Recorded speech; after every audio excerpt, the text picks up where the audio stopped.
জামাত যদি ক্ষমতায় আসে কোন কাজগুলো জামাত আগে করবে, এক্ষেত্রে মানে 5টি প্রধান কাজ কি হতে পারে জামাতের? 1 নম্বর কাজ হচ্ছে করাপশন থাকবে না।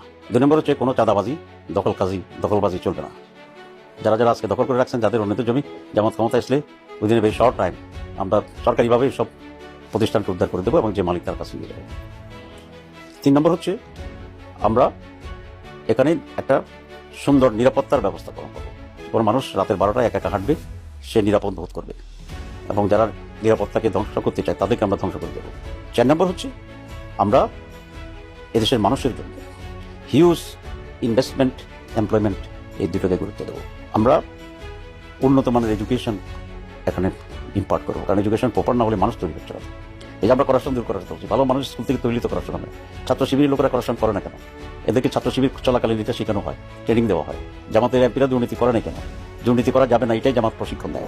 সুতরাং আমরা এই সমস্ত প্রায়োরিটি বেসিসে আমরা উদ্যোগ নেব, এবং প্রত্যেকটি মানুষ যাতে ন্যূনতম অধিকার পায়, পেট ভরার মতো ভাত পায়, 70 টাকার মতো কাপড় পায়, বিনা পয়সায় সন্তানকে পড়াতে পারে একটি লেভেল পর্যন্ত সে এডুকেশন পায়, আমরা সেই ব্যবস্থা গ্রহণ করবো। অসংখ্য ধন্যবাদ আপনাকে ডিবিসির এই বিশেষ আয়োজনে আমাদেরকে সময় দেওয়ার জন্য। জি, আপনাদের অনেক ধন্যবাদ।